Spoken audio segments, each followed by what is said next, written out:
Hello. And Hi. welcome. Hi. Hi. Hi. We are True to Death. I'm Sarah. And I'm Anna.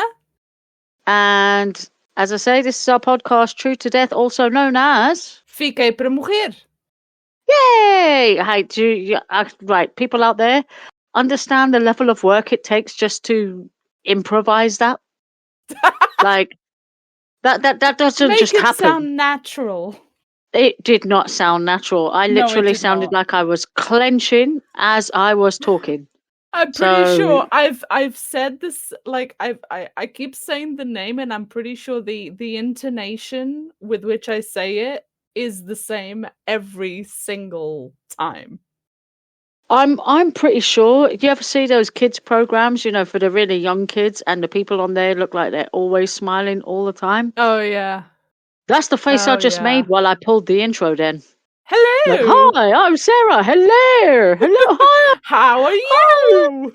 I bet there's people listening going, God damn, it sounds demented. Like, you can hear the mania in the tone. Like, hi.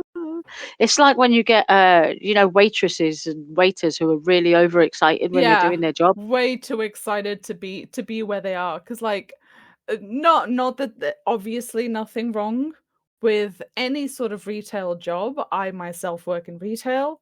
However, I am never happy to be there. I'm happy to be there. I'm just like, don't expect. To be fair, I do love switching it on every now and again. It's almost like a switch, when somebody. So I had a customer the other day, and I was walking, minding my own business, and this customer was like, "Hello, hello." So it's at that point where I'm like, you can see I'm not walking in your direction. I'm miles away from you. Got my back to you. I've got my Mackies in my hand, and you are repeatedly calling me. So overly pleasant. the switch comes on. Good morning. How can I help you? And at that point, she's like, "Oh, could you just point me to blah blah blah blah?" They expect fighting, right? They expect what do you want? And you turn around and you have eyes that are almost drippy, dewy with moisture because you're that excited, and your grin is literally like a crocodile's from one ear to the other. And you're like, "Hi, how can I help you?" That is amazing. Yes, just treat them like children. Hello, how are you doing? Yep, 100%. And then watch their face when they realize you're being too enthusiastic, because I guarantee you that's the fastest way to make them back off. Oh, I was just looking for... They're just over there. Would you like me to walk you to them? No. Well, No, I can see either you okay. number one, you're demented, in which case scary, or two, you're obviously being fake, in which case, but then there's nothing they can do, because even though you're being fake, you're still being nice. So what are they gonna say? 100%. And 9 times out of 10, when you see the internal cogs working in their brains, they're thinking of the first one. They're like, this girl's not well. I better leave this one alone, because I might not get out of here alive. Just saying. To be fair, I'm very much a kill 'em with kindness anyway, but nice to just switch it on and ratchet it up so you look slightly manic, like out of a Scream movie. I mean, I was gonna say it's just not in me, but it is a little bit. I have definitely done that. I have definitely smiled politely through a rude customer It's like smiling through a fart. When somebody farts out loud and you're like, what was that? Yes, nothing's happening here. Everything's a-okay. My butt cheeks did not just make a noise. Yes, they did. Yes, no, yeah. Kill 'em with kindness. Kill 'em with kindness. Yeah. It's a thing. It's a thing. So now we've veered off Peast. We can get back on Peast. Here's Peast. Right. I'm on it. Anna and I like to tell historical crime stories. Real historical crime stories. But True to Death has an interesting slant to it, because Anna tells me stories that happened over in Portugal, and I tell Anna stories that happen here in the UK. And then we like to get a little bit of conversation going, and it's also very educational and informative. Yes. Is So it? wait till I get to the end of this, and then we'll find out. So Okay. we shall see. We shall see. I am actually rising to a challenge.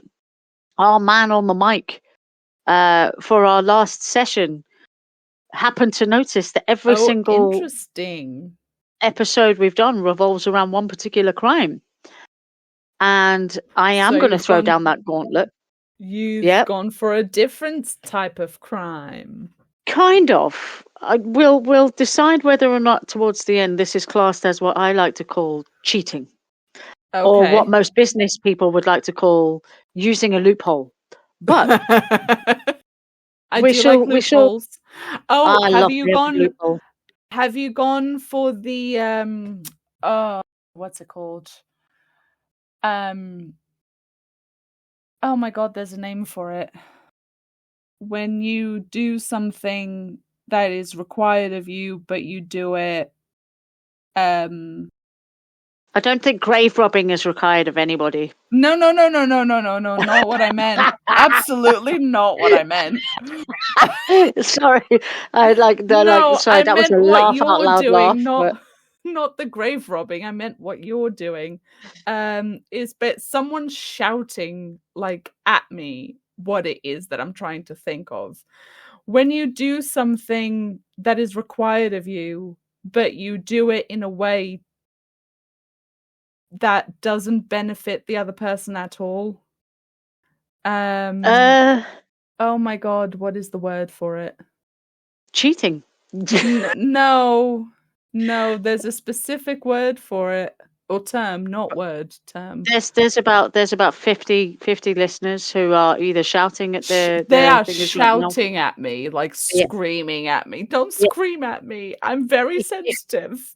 If this winds up on YouTube and there's a type feature, people are you're just going to say comment. Oh, 100%. You know, I'm pretty sure there's comments on Spotify as well. There you go. Speaking, Yeah. the millennial is speaking and she knows nothing of technology. The Gen X is literally just like, make it work. Make it work. Gen X speaks louder.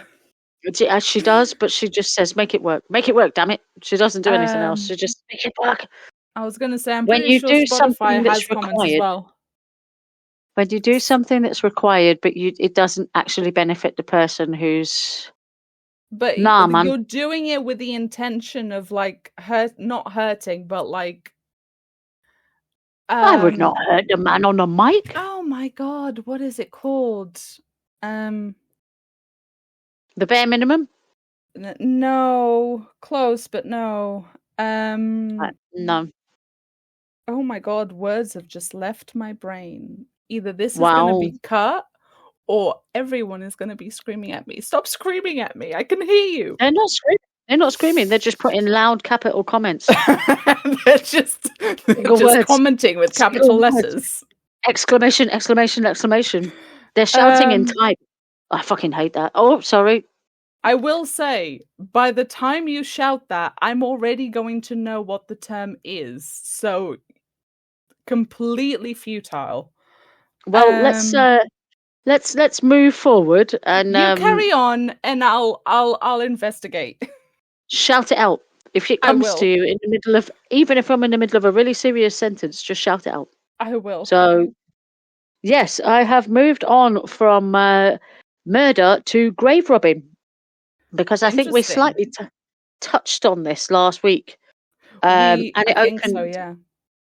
It opened a serious can of worms for me because I was like, well, okay, grave robbing, is it a crime? Is it not a crime? Was it ever a crime? Was it never a crime? I did go down quite a bit of a loophole with this. Did you know grave robbing goes as far back as medieval Britain? Really? So archaeologists have managed to find cases of graves from medieval Britain where the graves themselves have been disturbed. And not only have they been disturbed, but bones of the deceased and items from their graves have either been moved around or taken completely. I have a question though. Go on. How do they? Because I also know that there is this other thing that happens where, because of the whole vampire myth, it Uh-huh. is a thing that people have done in the past where they have taken people's bones or they have disinterred people's bodies and essentially either burnt them or rearranged them in some way. Well, what's fascinating about this is in terms of the UK, research has basically uncovered, if you will, that there are two reasons why a dead body in that sort of period would have been disturbed. And number one is exactly as you say, supernatural. It was less vampires, it was more a general, the dead will get up. So Yeah, to yeah. prevent the dead person They not rising. necessarily with the term vampires. It's just that's where vampirism Oh comes yeah, from. yeah, But 100%. Yeah, yes, yeah. I get your So, point. but it's the whole idea is Mr. Dead Person or Mrs. Dead Person would rise from the grave, and one of the reasons to stop that from happening was to rearrange the bones in the grave. But there was another reason, and I was so taken by this, I was like, that can't be right. But make of it what you will. Did you know that back in medieval times, people took part in what was called revenge rituals? Why am I not surprised? This feels like okay. I hate that I'm gonna liken it to this, Go on. but this feels like teenage girls gathered around a fire burning like ex-boyfriend's letters. I'm telling you, I immediately was like, okay, Sharon, you you done stole Philip's cow. So, excuse me, now that you died at the age of 15, I'm going to dig up your grave, rearrange your bones, and take that sacrificial ring that you actually took to your grave with you because I need some bling. I just, when you Oh my like god. revenge rituals, they sat there and they thought, what's the best way we can get even? I know, let's mess up their corpse. Like, Which I can't. for people that were, I mean, I suppose if it's medieval, it's not necessarily the height of the religious period. Well, But like religious intelligence was like, a lot of people didn't read Bibles, or like, at that true, point, true. because they couldn't. So, yeah. But you look at it and go, they must have had some awareness, yeah. Like, I and yeah, I mean they had to justify it in some way in their head because like they had to justify as they were evil. Like this other yeah, person was obviously evil and I'm the good one and yeah. therefore I Oh, I'm deserve sorry. this. I'm sorry. I can see it already. Oh, Phyllis slept with Brian. I'm sorry, but we need to mess her up. Well, we can't do it now. She's dead. I know. Let's mess up her corpse. Like, I can't wrap my head around it. I Just didn't think crazy. revenge rituals were a thing. So I mean, earliest I'm not cases of, surprised when like the idea that from someone from the dead could like cause a this is what people believed is yeah, that in fact they believed it as recently as like the 2000s yeah, that someone who's dead could basically cause an entire family to get sick. yep, Like, yep, as in a member of that family could yeah, cause their own family to get sick. to become ill. Yeah. I'm Post sorry, death, that Dean. is. I'm sorry, Dean, but your corpse is giving off an almighty stink. We either need to bury it or mess it up right now. Don't know why everybody's got a sassy accent, but yeah, just, you know. somehow everyone is like a teenage girl. I've suddenly Bring in turned the into sass. RuPaul. Like, yeah, sorry. Yeah, hey, RuPaul, you are my hero, just saying. But yeah, turn, of course. Anyway, revenge rituals. Messing up graves goes as far back as medieval Britain. In the UK anyway. But I'm going to fast forward to 1978, and I am going to break the rules here a little bit. I'm going to talk of a famous grave robbing case that didn't happen in Portugal or the UK. But this case is so famous. If I don't mention this, there's something wrong with me. You've heard of Charlie Chaplin, right? I've heard of him, yes. Do you know that he was grave robbed? Was he? His grave was robbed. His corpse was stolen. By who? Or whom? Auto mechanics. Say what now? Okay. I'm going to tell you this story. Again? Oh, also, malicious compliance is the term I was trying to think of. There we go. Yeah. It's ironic that the word auto mechanics would have triggered malicious compliance in you, but yeah. It didn't. I was trying to wait for a good time, a funny time to bring it up. That was the best moment. But I was then scared that it was never going to come.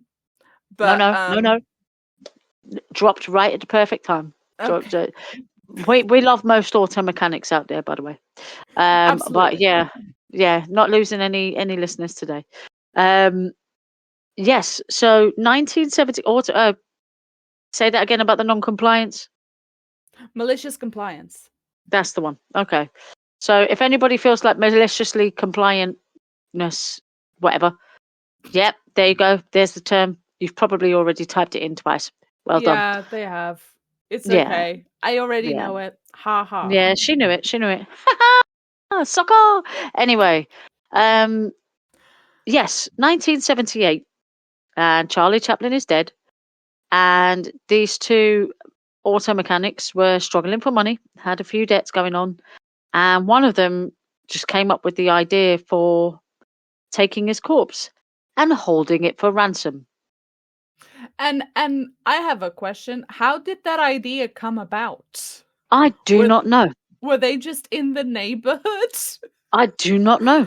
Say Tommy, I know we're strapped for cash, but you know, I hear old Charlie Chaplin's buried here somewhere. I honestly, you couldn't write it.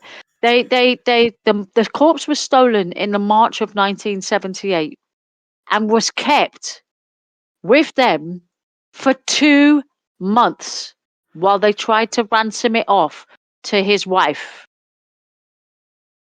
I have so many Imagine being so famous that men think they can make money off of your dead body. Like, what the... There's no words for that level of fame. Like, I can't. Like, just why? Just why? So, I mean, you could to be fair, you could probably profit off of anyone's dead body so long as you know who their family is. Because I feel like there's always going to be someone. I'm not saying you'll get millions, but like, there's always someone who's going to want, you know, their dead relatives' remains. Well, it's always sort of occurred to me that when famous people are buried, like for example, Freddie Mercury, lead singer of Queen, absolute hero and icon or whatever his final resting place, there's only one person on the planet who knows where that is. It's his ex-wife who was entrusted with his remains and had them interred. Her and whoever did the job of interring them knows the secret. And I understand not wanting a lot of people to visit the spot and to violate it and whatever. I could totally get that. But surely his body, surely his family and like friends would also know, no? No, Like the band? no, the band members do not know. Whoa. Hmm. Hmm. In fact, in his case, and I really am going off piste here, but in Freddie Mercury's case, his real name was spotted on a post in a cemetery in North London. And for over a year, people went absolutely batch thing, crazy. Yeah. And lots of visits to the cemetery that weren't expected. And it was then taken down. It was literally just a carving, like a plaque. And That's it was taken crazy. down. So All right, then yeah, maybe it's a good, but like, yeah, I don't know. Like, I feel like, but to steal a famous person's body is next level. oh, It's next level. 100%. It's 100%. like, again, I come back to here's a corpse. Let's ransom it to the. I love my family. I'm pretty sure that if someone said to me, "Pay us £2 million and we'll give you their dead body back," I'd be like, "That thing's stinking out your house." I mean, not my yeah, house. no. I mean, obviously, they would get different amounts based on who it is, obviously, but I still feel like most people You're not getting would... £5 for my carcass. Like, just saying. Someone sends you a ransom note saying, and you can nah. quote me on this. You can quote me on this. I'd pay money for your corpse. I'm telling you this. My corpse is coming by the gram, because if my company have done anything right, it's going to be powder by the time people get it. So you can buy it by the gram if you want. I mean, same. Yeah. I do. I do want to be cremated rather than buried, but like, buy it by the ounce. I don't care. Like, do as you will, but don't pay a lot for it. It's got a lot of saturated fat in there. So just saying, interesting places with this. I told you this is going to be an interesting one.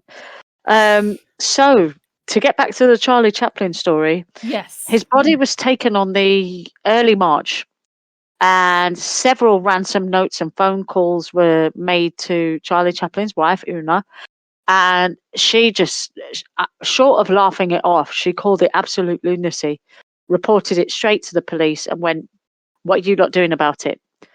Sure enough, after 2 months, the police managed to track down the culprits. His body was found near a lake. So they obviously decided, I think they thought, like, and this is assumptive reasoning here, but I think they thought, for many reasons, if we just dump the body, we won't get caught.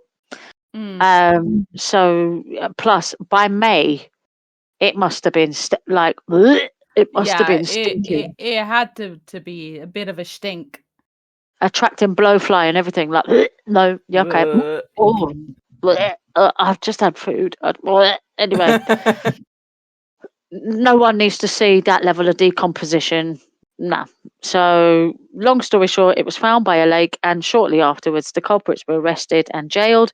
They only got 4.5 years.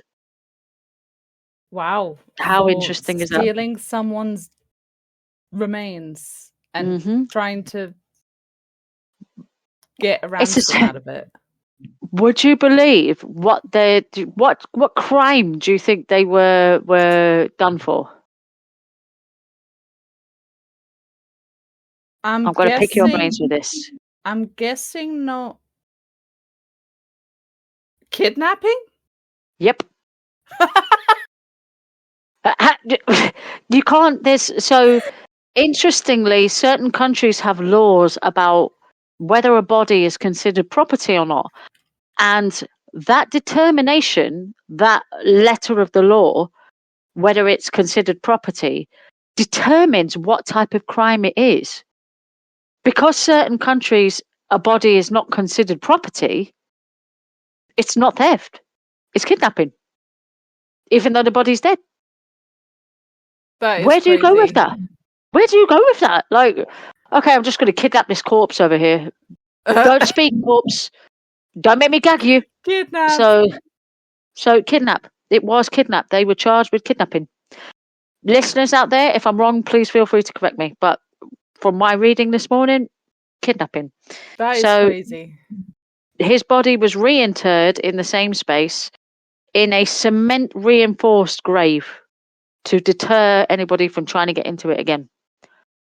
But I could not, like, I know we're sticking to stories from the UK, but all this took place in Switzerland, and I couldn't. I was like, Charlie freaking Chaplin.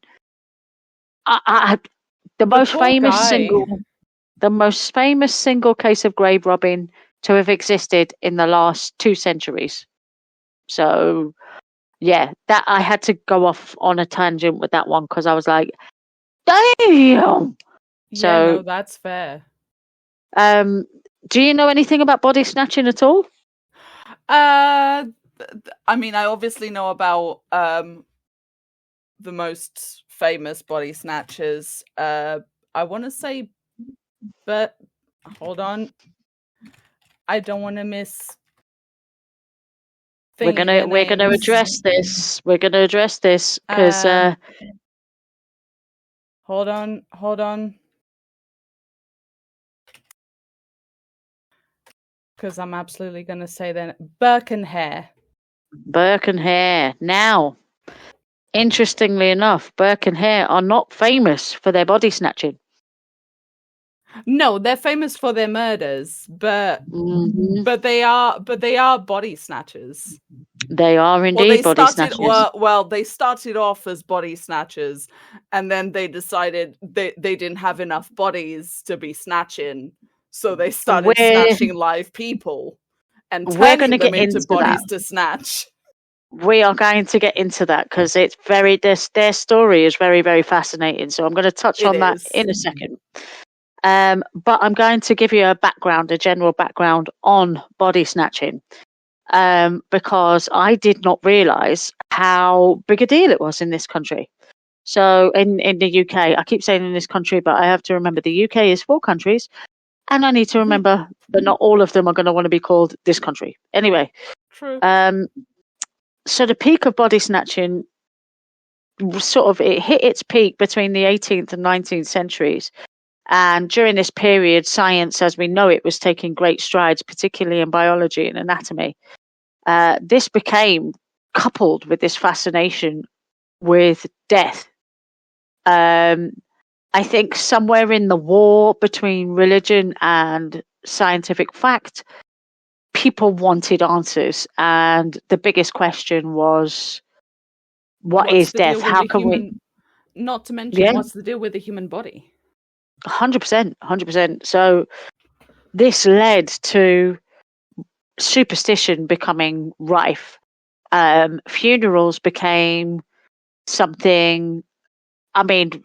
The origins of the funerals we know today started then. Something being a pomp and ceremony situation. It really took off in the 18th and 19th centuries, and superstitions were rife. One of which was the old superstition of people with social standing being buried with little ropes, bells tied to their fingers. Yeah, to in case they were buried alive, they needed a bell to alert people that they were alive. And hope they would be rescued, which I find freaking hilarious because you wake up in that situation, you got about 4 minutes of oxygen left.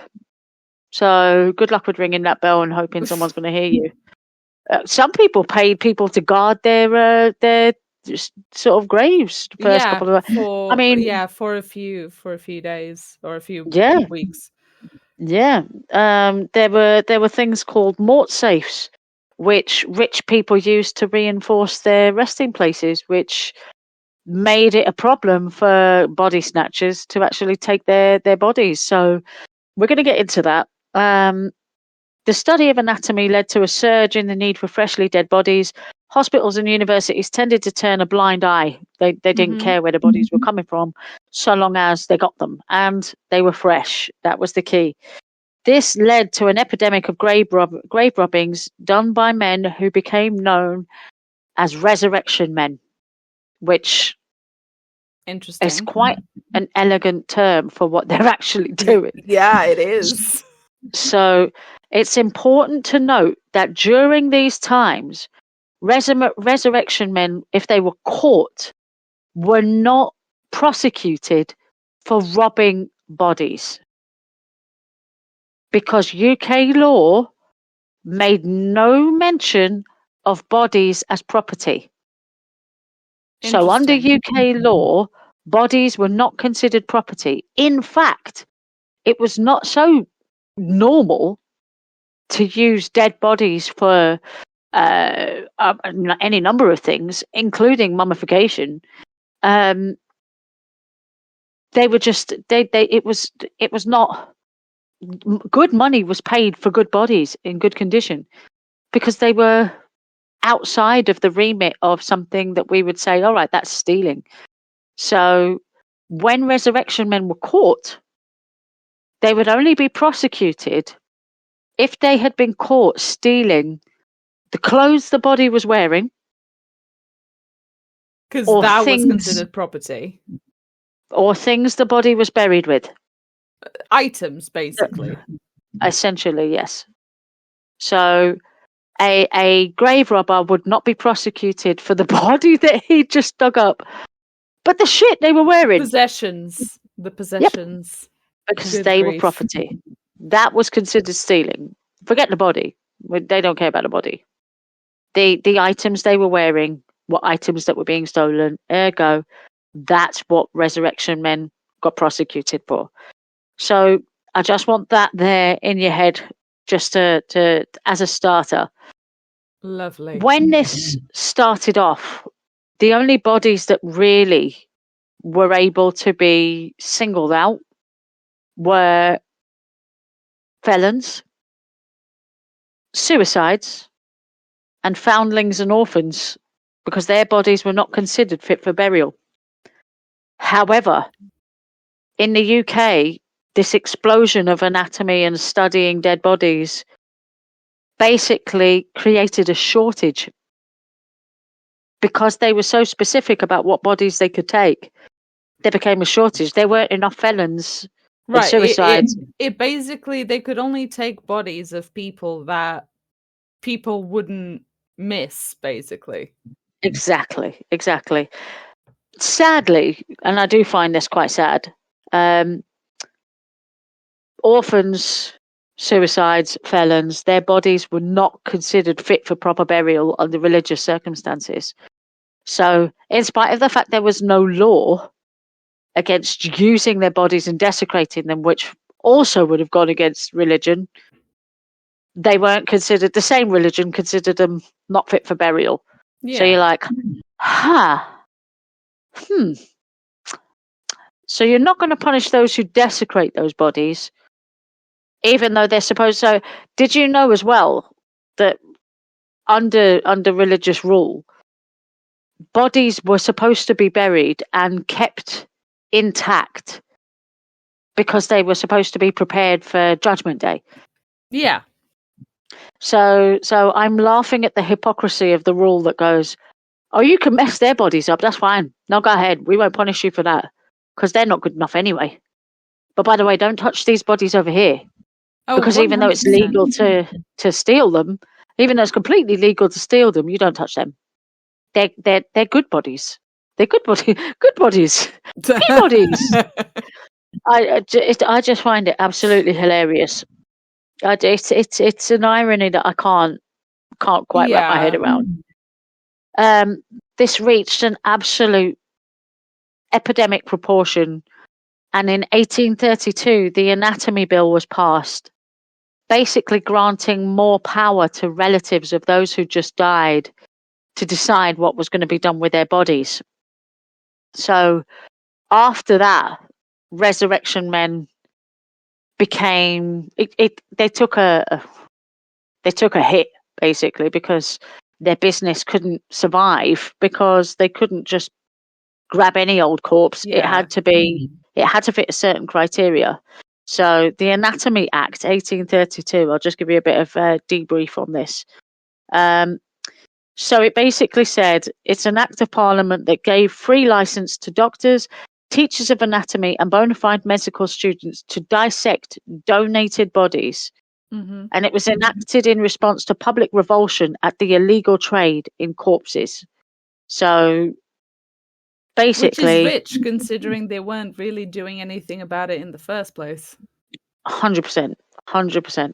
So long story short, they had to change the law in order to protect corpses. Yeah. So we get to Burke and Hare, because I'm going to mention these guys, particularly the murders. Sorry, man on the mic, but I did say I was cheating. We were getting to this. So the Burke and Hare murders were a series of about 16 murders committed over a period of 10 months. So 16 murders in 10 months. That's over one a month. Yeah. In 1828 in Edinburgh. They were undertaken by William Burke and William Hare, who sold the corpses to Robert Knox for dissection at his anatomy lectures. Now, what I find interesting about this is I've read about the murders, but at no point does it actually say they were body snatchers prior to this. Really? Did you know that? So, no, and I'm going to cite my source here because I'd love to be proven wrong on this. Wikipedia is telling me here that the Burke and Hare murders were a thing and the corpses were sold, but it does not specifically say in their background that they sold corpses beforehand.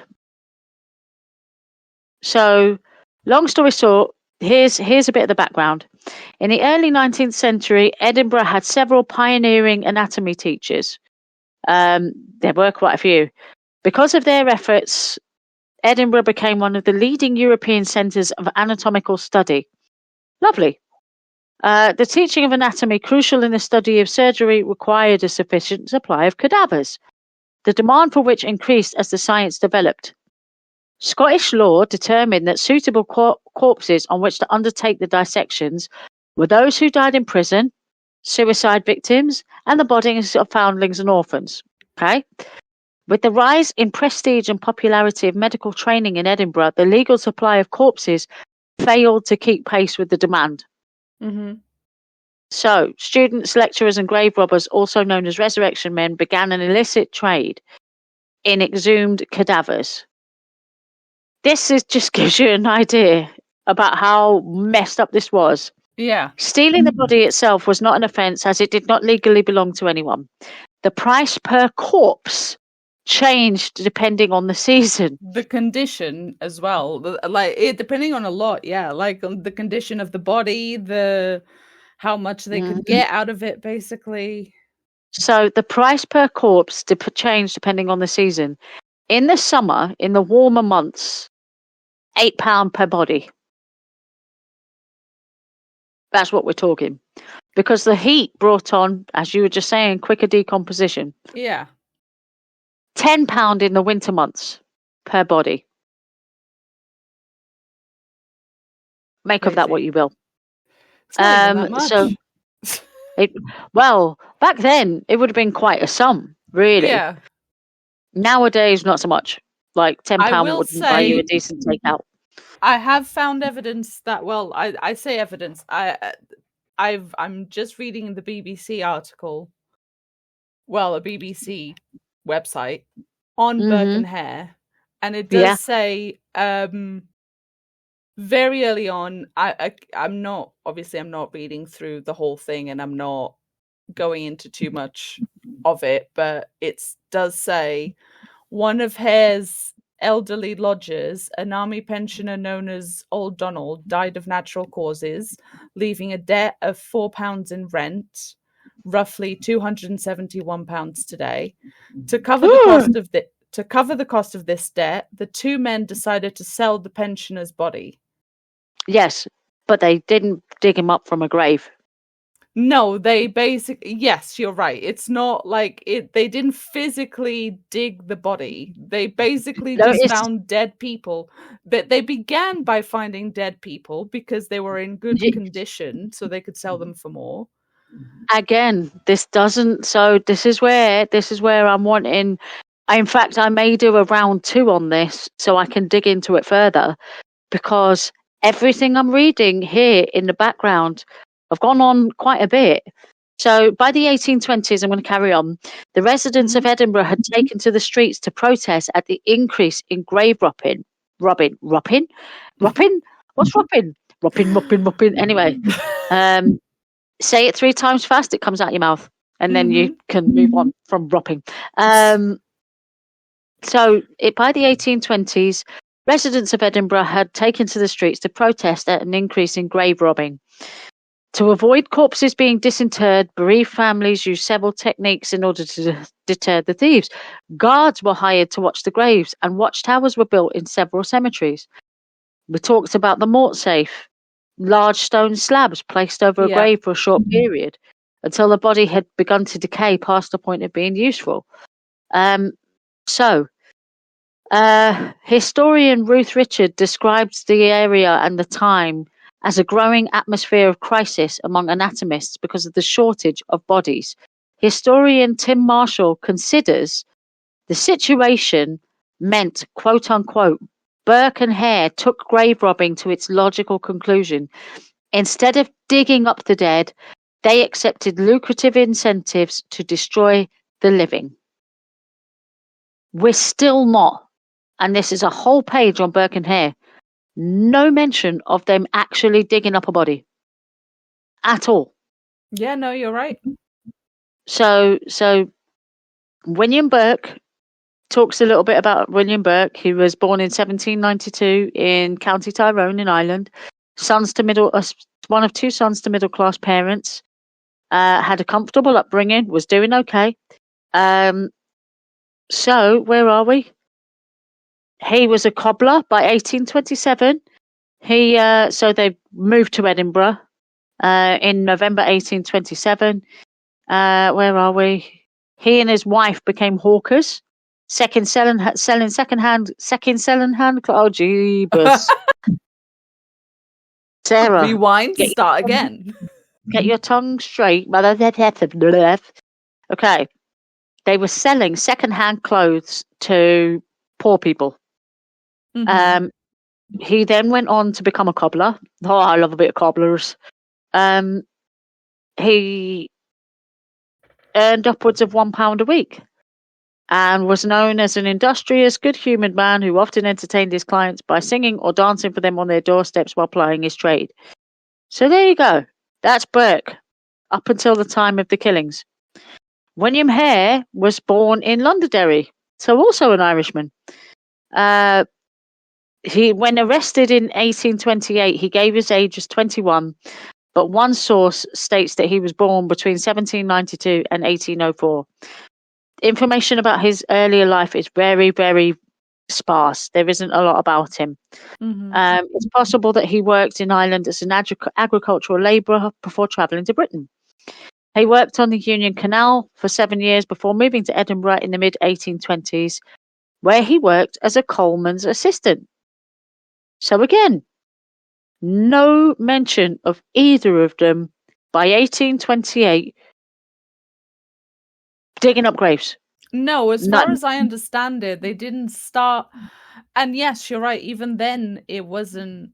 They didn't start until they were together, basically. And even then, you're right. It's not, strictly speaking, technically speaking, it's not grave robbing in its truest sense. Like, they're not literally digging up graves. They are not digging up the dead. They're not digging up the dead. So this is where, because I know there are TV shows and films and lots of media that have perpetrated them as these grave robbers who escalated. In fact, there are lots of stories because there is a psychosis that I have heard of called, please people don't judge me for knowing about this. I've watched the X-Files one too many times as a kid. So escalating fetishism, where an obsession with corpses leads someone from digging up graves to making them. so to speak. To be fair, I never got the sense. I've watched a lot of documentaries and stuff about about murder in general, but obviously inevitably they run out of stories, so I've seen quite a few people talk about Burke and Hare, and at no point did I get the sense that it was like escalating fetishism. No, it's escalating fetishism is a definitely different thing, because with escalating fetishism, a fetish is essentially, in its loosest, broadest sense, if you define the term, a fetish is what we like to call, I'm trying to find a nice way of saying it, a quirk or an obsession, something that okay, I'm going to put this out there. Please, listeners, don't switch off right now. In fact, stay on the line. Stay on the line, people. Stay on the line. I like fleece, the material fleece. I like to feel it on my fingers. I like the sensation. Someone with a fetish would feel that way, and maybe a little bit stronger about things you wouldn't. In fact, let's actually use the almighty Tinternet. I'm going to define the word fetish. I'm not sure that applies. Someone could have a fetish for something entirely normal. Someone could have a fetish for like fleece. 100%. 100%.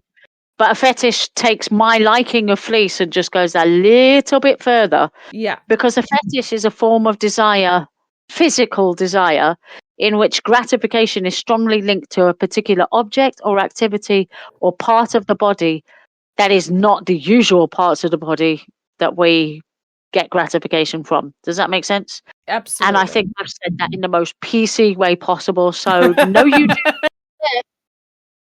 Just saying. Just saying that out loud. The other definition is an inanimate object worshipped for its supposed magical powers or because it's considered to be inhabited by a spirit. There you go. So, an escalating fetishist in this case, and I did see it once on an episode of The X-Files, and I'm not going to lie, this scarred me for life, because it was the case of a guy who grave robbed, and then his obsession with the hair and fingernails of his victims that he grave from became so strong that he actually killed women in order to secure what he needed to satisfy his fetish. And that's what I'm talking about, escalating that kind of, yeah. So Burke and Hare were definitely not that. No. I mean, I think it's like grave robbing in a loose sense. So I'm looking at the BBC. I'm actually looking at BBC Bite Size. Ooh. Wow. And they're they teaching actually kids about this? Damn. I know. And they actually called them body snatchers as opposed to grave robbers. Yes. But they do say when bodies became scarce, some people took to stealing bodies from graves or worse to sell to medical schools. And that is included in the description of what they were doing, basically. So I think it's a general term. When people 100%. apply like grave robbing to Burke and Hare, I think it's like a general sense of they take bodies that are dead. Well, to begin with, anyway, they took bodies of people that were dead to sell them to medical schools. That's exactly what they did. I'm going to go into this a bit because, as I say, once I started on this rabbit hole, that was me done. I was like, oh, it's fascinating. It's so Come fascinating. on, Alex. Like, yeah, I was down there.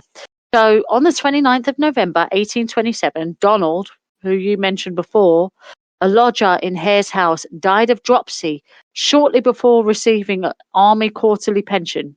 So he was due to get his pension, didn't get it. He owed £4 of back rent. After Hare bemoaned his financial loss to Burke, the pair decided to sell Donald's body to one of the local anatomists. A carpenter provided a coffin for burial, which was to be paid for by the local parish. After the carpenter left, the pair opened the coffin, removed the body, which they hid under the bed, filled the coffin in with bark from a local tanner's, and resealed it. That's your strongest case of grave robbing. Delightful. After dark, on the day the coffin was removed for burial, they took the corpse to Edinburgh University, where they looked for a purchaser. According to Burke's later testimony, they asked for directions for Professor Monroe, but a student sent them to Professor Knox's. Is it Professor Knox? I think it is. Hold on. It is. Yeah. Took them to him, essentially. Hold on. Let's get back here. Although the men dealt with the juniors when discussing the possibility of selling the body, it was Knox who arrived to fix the price at £7 10 shillings. Hare received £4 5 shillings, which paid obviously back the debts that Donald owed, while Burke took the balance of £3 5 shillings. Hare got stuff there. Like, he just paid back his debt. Exactly. Yeah. Hare's larger share was to cover his loss from Donald's unpaid rent. According to Burke's official confession, as he and Hare left the university, one of Knox's assistants told them that the anatomist would be glad to see them again when they had another to dispose of. Wow. Insane. So, at the moment, the worst thing they've done is take a body out of a coffin, which hadn't been buried yet, and sell it off. So, which is still pretty bad. I think that's pretty freaking horrendous. Yeah. No, I'm there with you. Like, it's not the only activity. The only activity they didn't do was kill. Not just kill, but like dig the body, like dig the grave. Yes, that's the only thing that they didn't do. Which I would wager. In digging up a body, taking it to someone to sell it, I would say the digging up part of the equation is probably the least controversial. It's going to get worse. This is going to get worse. There is basically some discussion as to who the first murder victim was in this case, but I'm going to skip straight to it. Most of the sources agreed that the first murder in January or February of 1828 was either that of a miller named Joseph, who was lodging in Hare's house, or a salt seller named Abigail Simpson. Historian Lisa Rosner considers Joseph the more likely. The reason being... because they had easier access, surely. No. They were both lodgers. So one of them was a lodger at Burke, one of them was a lodger at Hare's. Oh, I see. The reason it's looking likely that Joseph was chosen... bring it down, Sarah. So, the reason Joseph was more likely is because there was an, quote-unquote, an additional motive to reconcile them to the deed. Joseph had developed a fever and become delirious. Hare and his wife were concerned that having a potentially infectious lodger would be bad for business. Why would you want to stay somewhere where someone's got the plague? Not to mention, I'm sure they reconciled it to the fact that, putting him out of his misery and all that. Yeah. So, Hare and his wife were concerned that having a potentially infectious lodger would be bad for business. He again turned to Burke, and after providing their victim with whiskey, they suffocated him. They do believe, experts believe, that they did this by using a pillow, essentially, or a hand over the nose and mouth. So, Jesus. Yep, they smothered the guy to death. Anyway, Hare suffocated Joseph while Burke lay across his upper torso to restrict movement. They then took the corpse to Knox, who this time paid a full £10. So, there you go. Expert Rosner considers the method of murder to be ingenious. Burke's weight on the victim stifles movement and thus the ability to make noise, while it also prevents the chest from expanding should any air get past Hare's suffocated grip. In Rosner's opinion, the method would have been practically undetectable until the era of modern forensics. So, this then goes on. Abigail Simpson is supposed to be next, followed by an English male lodger from Cheshire. Whoop, whoop. I'm saying from Cheshire because I live around there. Anyway, that does not give away my ideal location. Yourself. No, it's a big county. Just saying, county. Yeah. Bailey and Dudley Edwards, who are experts on the historians who've researched the Burke and Hare murders, have the order as the English male lodger, followed by Abigail Simpson. Long story short, the unnamed Englishman was a travelling seller of matches and tinder who fell ill with jaundice at Hare's lodging house. As with Joseph, Hare was concerned the effect his illness might have on the business, and he and Burke employed the same modus operandi they had with Joseph. So, this is the pattern they got into. They saw people who they thought, they're on their way out anyway. Yeah, 100%. So Abigail Simpson was a pensioner who lived in the nearby village of Gilmerton and visited Edinburgh to supplement her pension by selling salt. On the 12th of February 1828, the only exact date Burke quoted in his confession, she was invited into the Hare house and plied with enough alcohol to ensure she was too drunk to return home. After murdering her, Burke and Hare placed the body in a tea chest and sold it to Knox. They received £10 for each body that they gave. What is the likelihood that with the first one, because they waited until the whole until they had the coffin and everything, the body had begun to decompose, so they paid less, but with the other ones, because they were fresher, I think that's got a lot to do with it. Yeah, recently killed. Yeah, I think. I think they got paid more. Long story short, this continued for a while. Mary Patterson, they had it seems that they developed their modus operandi into getting the victim absolutely pissed off their face. Yep, and then suffocating them. Long story short, at some point, I'm getting towards sort of their last victim because they, again, 16 that we know of. Yeah. And they weren't really. An old woman. Burke and Hare murdered 2 lodgers in June, for example, an old woman and a dumb boy, her grandson. It's just, while the boy sat by the fire in the kitchen, his grandmother was murdered in the bedroom by the usual method. Burke and Hare then picked up the boy and carried him to the same room where he was also killed. Can you imagine that? That poor child. Yeah.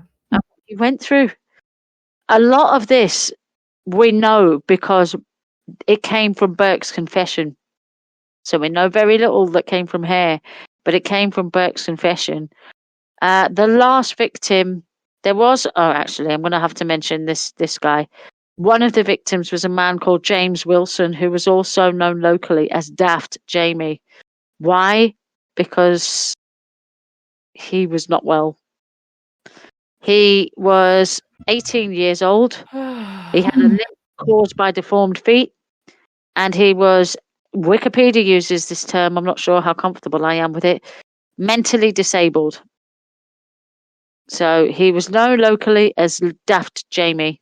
And he lived on the street. Whatever version of that they had back then, because God knows what that would mean today. Yeah, absolutely. So he supported himself by begging. That was how he made any money. And in November of 1828, Hare actually lured him to his lodgings with the promise of whiskey and sent his wife to fetch Burke. They then lured Wilson into a bedroom and they They lured him into a bedroom, the door of which Hare's wife locked before pushing the key back under the door. As Wilson did not like excess whiskey, he preferred snuff. He was not as drunk as most of the duo's victims. He was also strong and fought back, but was overpowered and killed in the normal way. His body was stripped and his few possessions stolen, and Burke kept a snuff box and Hare kept a snuff spoon. Just wrong. Just wrong. So wrong. When the body was examined the following day by Knox and his students, several of them recognized it to be Wilson, but Knox denied it could be anyone the students knew. When word started circulating that Wilson was missing, Knox dissected the body ahead of the others that were being held in storage. The head and feet were removed before the main dissection, so I think Knox had a pretty good idea. So basically, yeah, he was helping. Well, yeah. You scratch my back, I scratch yours, sort of thing. Definitely turning a blind eye. The final victim. Oh, that's more. Let's face it, that's more than turning a blind eye. If he's actively rushing the process, you're covering up murder. Exactly. He's actively rushing the process, removing the head and feet before the dissection so that he wouldn't be recognized. He is helping. It sounds totally like when you said removing the head, I heard a quote from Shaun of the Dead there. Removing the head or destroying the brain. So yeah. He totally was an accomplice by this point. We're going to get to the final victim. Margaret Doherty was killed on the 31st of October, 1828. She was a middle-aged Irish woman. Burke lured her into the Brogan lodging house by claiming that his mother was also a Doherty from the same area of Ireland, and the pair began drinking. At one point, Burke left the woman in the company of MacDougall. Don't know who MacDougall is, but I haven't been reading a lot into this one, so forgive me. I will do more extensive research at some point. He went out ostensibly to buy more whiskey, but actually to get Hare.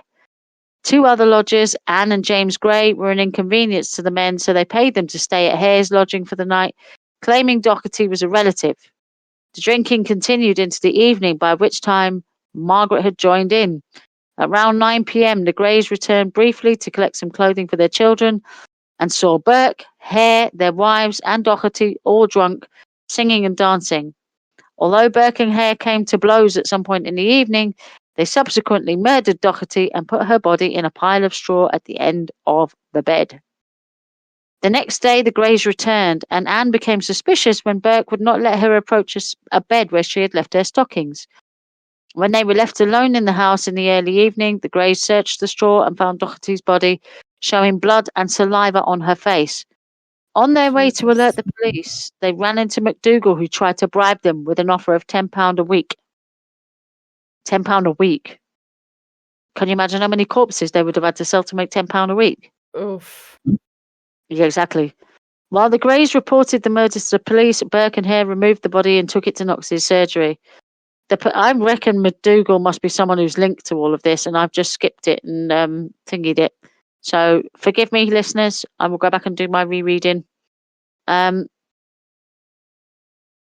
was we'll do a quick catch up. Yes, 100%. At some point in the future. 100%. The police search located Doherty's blood-stained clothing hidden under the bed. When questioned, Burke and his wife claimed that Doherty had left the house but gave different times for her departure. This raised enough suspicion for police to take them in for questioning.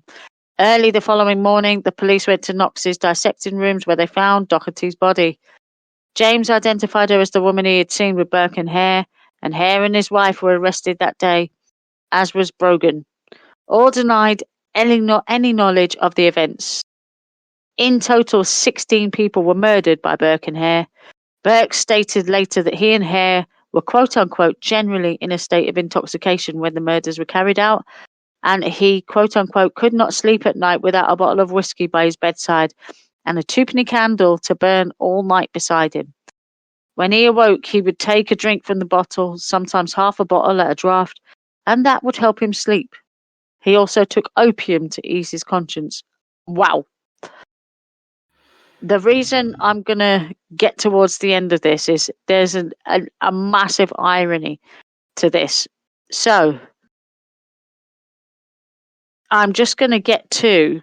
I think I know what you're talking about if I remember, because like I said, I have seen a lot of different documentaries on this, but my brain does this very kind thing to me where everything well, not everything, but a lot of things that I listen to sometimes get erased from my brain. So it's like I hear everything for the first time. So, long story short, I'm glad that happens basically because I can tell you the same story 25 times, and each time you're like, "Oh, really? That's fine by Oh, me. wow. That suits me.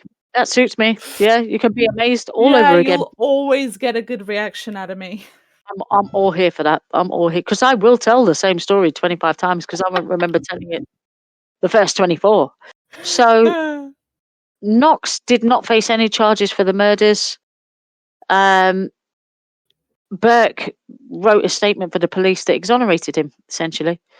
Now, I'm just reading about the trial now, and I am literally skimming. But because we've been at this conversation for a while, I'm just going to do a sum up. I know Burke was executed. So he was convicted of murder and he was executed. Why do you think I've gone through such efforts to highlight some irony in this? What happened to Hare? Oh, no. Well, I won't even, because like I said, I think this needs a part 2 because there are several follow-ons from this. Okay, fair enough. Let's keep this on Burke for a minute. He was hanged on the morning of the 28th of January, 1829, in front of a crowd possibly as large as 25,000 people. Okay? On the 1st of February, 1829, his corpse was publicly dissected. Yeah, that's what I remembered. I was going to say, was his body used for like medical study? It's still there. His skeleton is still there. Unbelievable. It's still used. His skeleton was given to the Anatomical Museum of Edinburgh Medical School, where, as of 2024, it's still there. I mean, he was so adamant about helping, medical science that they thought, well, surely if he was so into medical science, he would want his body to be used for it. His death mask, because obviously they were into that crap back then. His death mask and a book said to be bound with his tanned skin.